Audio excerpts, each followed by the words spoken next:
welcome to the first ever Juniper book club session. I'm super excited to do this. This was like one of my main goals for streaming. So yeah, I wanted to create a space where people could talk about books. It's something I'm really passionate about, so I hope I can help others become passionate as well. I'm gonna do what I love, and I hope other people can love it as well. So to start, I kind of have like a little disclaimer that these are pretty much my opinions, and if you don't agree with them, that's okay. All right, so I'm gonna start off with a very popular series that literally everyone and their mother has read. So I think it's safe to say that ACOTAR is a very popular series, and I have some opinions as well. So basically, ACOTAR is about a 19-year-old girl named faerie, and she's living in her little cottage home as a little peasant near the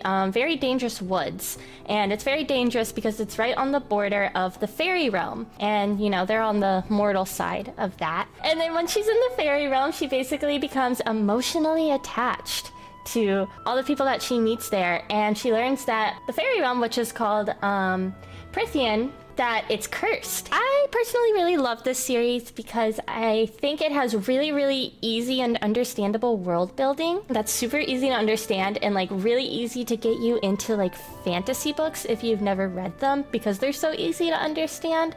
So I really recommend it if that's something you're interested in.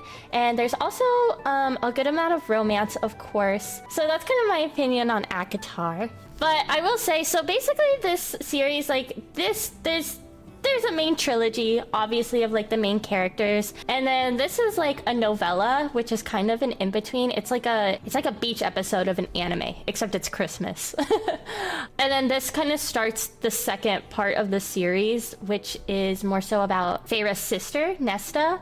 So it was actually my least favorite book because I don't like Nesta, but yeah, I just don't like her. But I do really love the other characters, so I am holding out for the next book. I think the next book is going to be about my absolute favorite character. His name is Asriel, and I love him very much. So that's what I'm hoping for.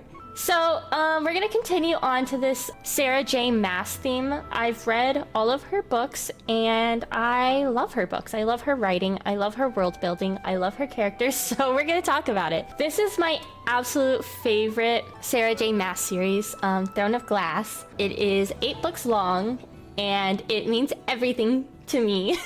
This is a book series where I know some people don't like it, but to me, it's perfection. So this series is basically, it follows the life of Celaena Sardothien. She was a girl that was raised to be an assassin since she was a very young girl, and she's basically captured by the king and is forced to side with him. And the king is basically corrupted by evil forces. So that's like the very general plot. This is one of my favorite series because it's so long and there's always like something going on, and I love the characters. They're so good. So The Assassin's Blade is a prequel, and there's a lot of debate as to what order you should like read this in. Some people think you should read it first, and then some people, I think, after Heir of Fire, I think that's the other recommendation. And some people read it last. I am a true believer in reading it first because I think it makes you understand Celaena so much more, and it like really sets you up to be like dropping your jaw later in the series when like things all come together that you read about in the prequel. My one gripe with it is my least favorite character has the second longest book all about him, and it's this one. It's Tower of Dawn. It's all about him, and I don't like him. There's some other really good characters in this book that I really enjoy, so it's okay. But this is a very long book about someone I don't like. It's literally just like Silver Flames. Like the other characters make up for it, but this is all about him, and it makes me so upset. Okay, and then the final series by Sarah J. Maas is Crescent City. I remember this the most vividly because I just read this series this year, so it's very fresh in my mind. The series is very interesting because it takes place in like a modern world, much like Earth, with like all the technology and stuff, but it's also fantasy. And I was really worried that I wasn't gonna like the series because of the modern aspects of it, but it somehow like came together super nicely and very cohesively, where it was like interesting because they had like phones, but they powered their phones through like magic. And it was like, I don't know. It was just really interesting how she did it. Series wise, Throne of Glass is my absolute favorite. And then I would have to go with ACOTAR, and then Crescent City is probably my least favorite, but I still love it. And then there's also like the main characters. Selena, who's the main character of Throne of Glass, is again my favorite. And then Bryce is my second favorite.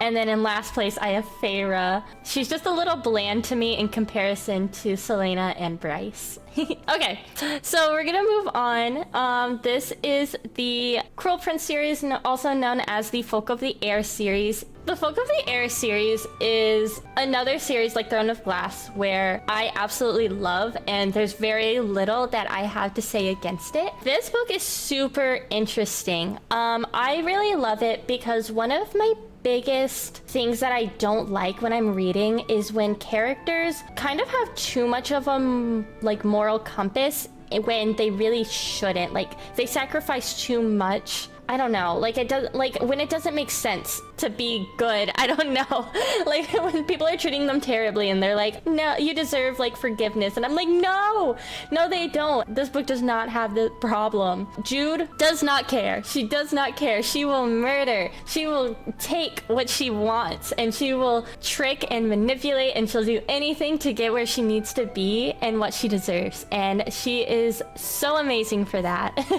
This book is very high fantasy, and it does have romance in it, and a lot of people don't like this book because they come in expecting a bunch of romance, and then it's really like a very small like subplot. It's not the main plot, and it has an amazing political, like very political plot, and with treason and overthrowing kingdoms and all these other stuff. So I really highly recommend this if you like high fantasy books. Oh my gosh, this series. This is one of the worst series I have ever read, and I literally just put it in here to talk about how much I hated it. I pretty much only read this entire series because I have a terrible habit of buying the entire series before I read it. I spent so much money on these books, and I had to finish it. Here's the thing. I read the first book, and I actually really enjoyed it. I thought it was interesting. I loved Poppy. I thought the plot was really interesting. I thought the stakes were really interesting. I loved how they put a twist on vampires. I thought it was really cool. And then I read the second one, and it was just the same exact thing regurgitated. Literally nothing happened. Nothing. And these books are long. They're like 500 pages each. And then I read the third book, and the same thing happened. Nothing happened in the third book either.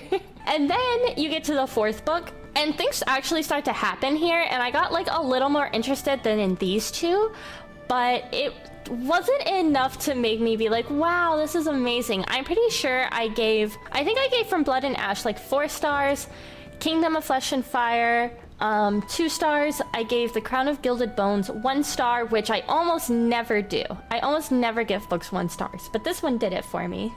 And then you get to the 5th book, and the 5th book is actually just a retelling of the first book from the male character's point of view.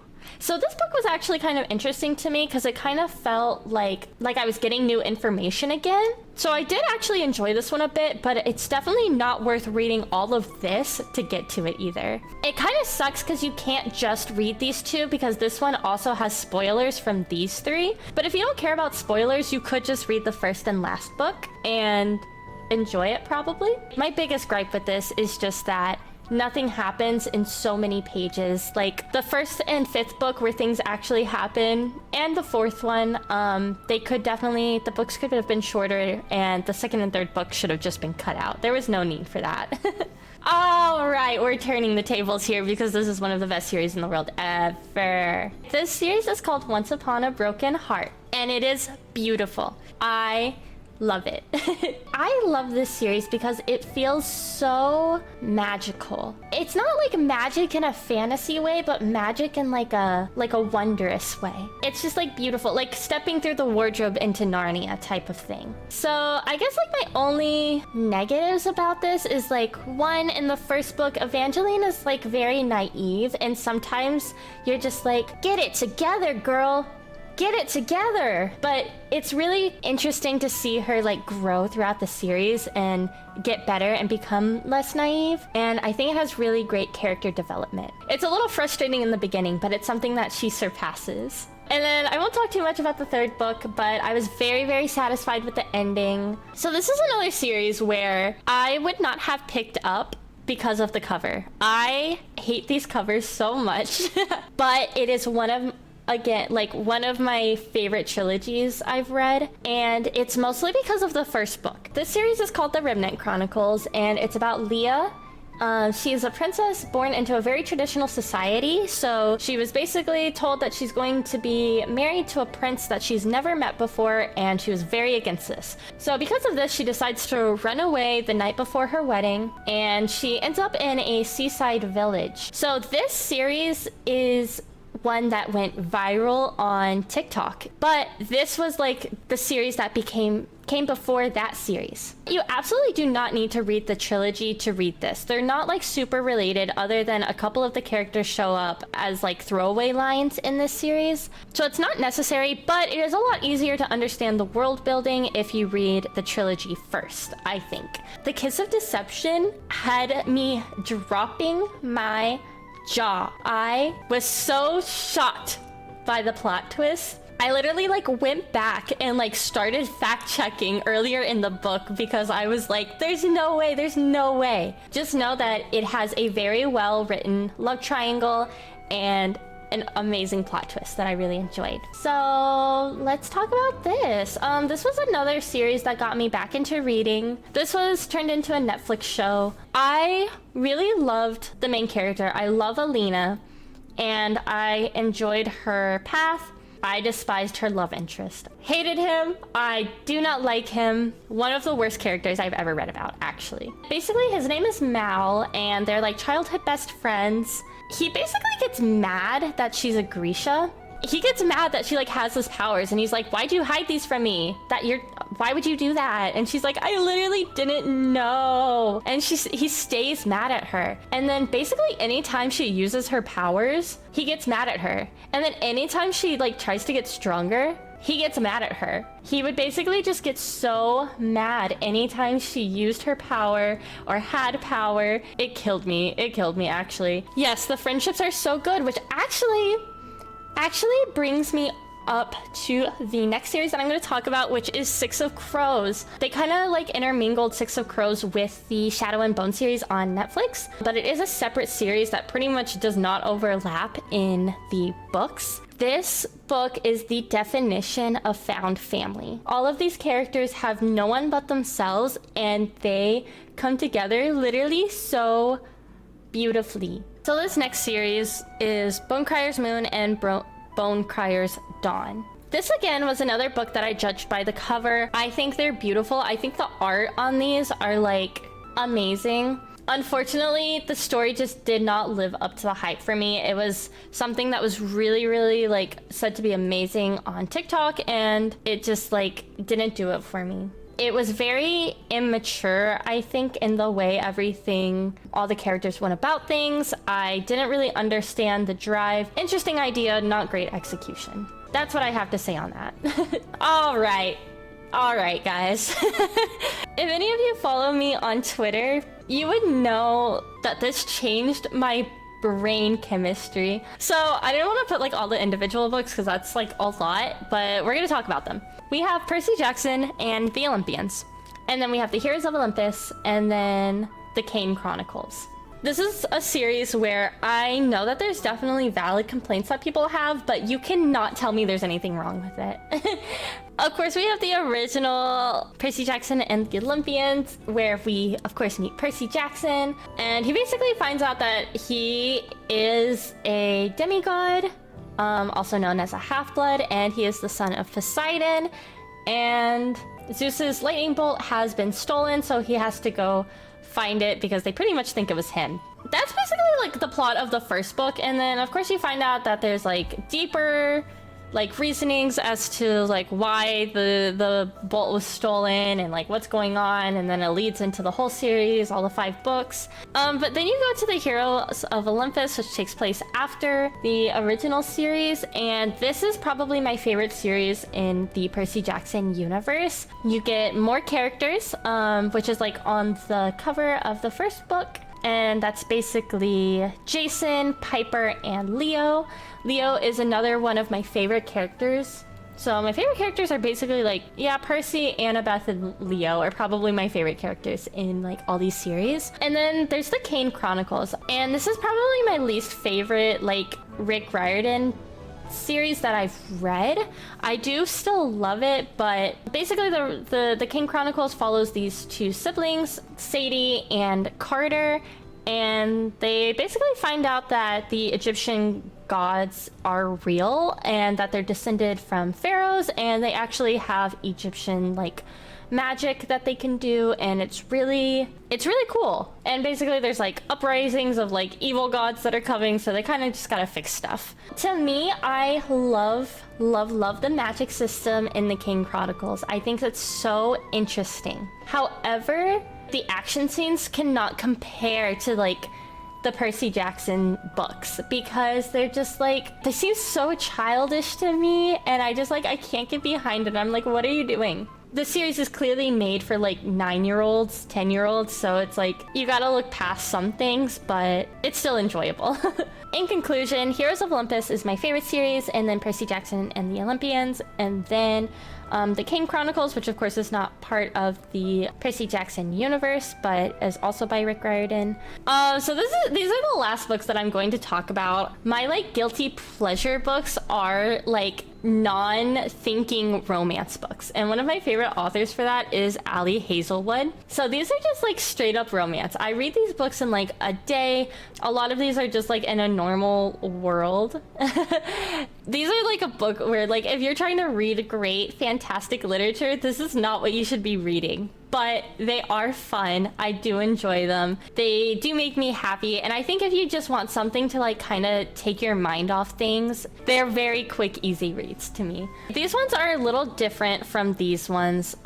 This book is actually a compilation of 3 novellas. So it's not one book, but it's like 3 short novellas. This book was her debut YA book. All of these are pretty much like adult romance books, but this one is specifically like young adult, so it's a lot tamer in the romance, and I actually like would genuinely recommend this. But yeah, overall, Check-in Mate's like my favorite Ali Hazelwood book. But if you guys want to hear more about romance books in more detail, I can talk about that in future streams. So yeah, that's kind of like the books that I decided to talk about today. Of course, this was not like a complete compilation of every book I've read, of course. It's not even like every book that I've read in the past like few years, but I had to like whittle it down a little bit because there was just so much. I hope this was like a fun introduction stream. I hope this like maybe motivated you or like inspired some of you to like maybe read. I love discussing books, and I hope you all can like join in on future streams when I start talking about specific books, and hopefully I'll get a poll up soon to like start a book for next month's stream. Thank you all so much for coming. Alrighty, well bye everyone. Thank you so much. I'll see you next week.